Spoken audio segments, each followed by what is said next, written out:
Nesse vídeo eu vou mostrar a precariedade nos dados sobre feminicídios no Brasil. Em 2024 aconteceram 1.492 feminicídios, onde foi amplamente divulgado como um novo recorde. Acontece que as páginas 161 e 162 do Anuário de Segurança Pública de 2025 mostra que apenas 42% do total de feminicídios possui o sexo da parte autora ou do autor conhecido nos inquéritos. Apenas 42% em 2024. Também do número total de mortes de mulheres em geral, apenas 32% possui o sexo do autor. Nesses casos são os feminicídios somados com homicídios comuns. A precariedade dos dados piora na identificação do sexo dos autores nos homicídios sobre os homens, que fica na média de 18%. Isso muda toda a perspectiva de como se interpreta os dados do anuário. Aqui vemos que 97% dos feminicídios foram cometidos por homens. Mas não é 97% sobre o número total de 1.492, mas sobre o 42,9% dos 1.492. Portanto, 42,9% de 1942 é 833.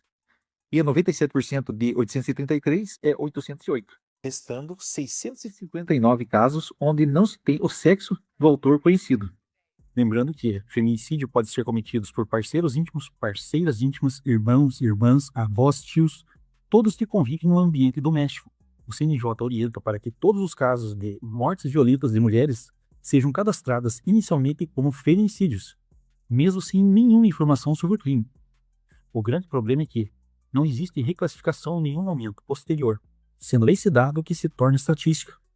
Quanto ao número geral de mortes de mulheres, que são feminicídios mais mortes comuns de mulheres, chega-se ao total de 3.700 mortes em 2024, sendo que apenas 32% possuem autoria conhecida, com 32% de 3.700, 1.184.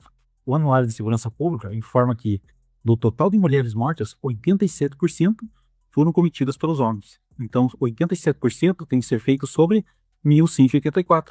Restando 1.030 casos. Podemos afirmar que foram os homens que cometeram os 3.700.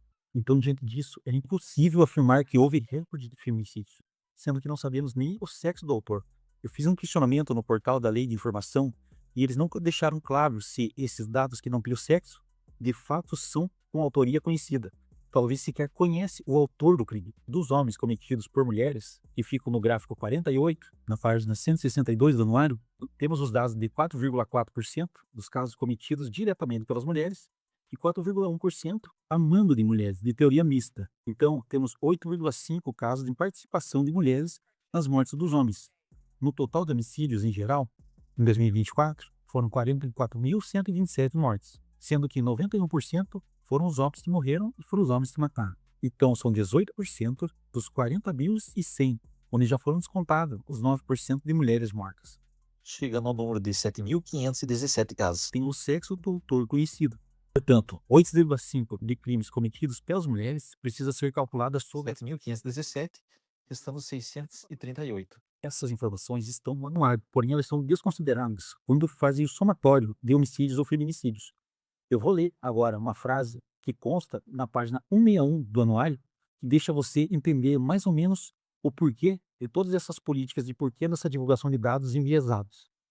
Com o objetivo de demonstrar que apontar o papel dos homens como principais agentes de violência letal não é apenas uma constatação empírica, mas também uma estratégia política e discursiva fundamental para responsabilizá-los, inclusive no nível simbólico.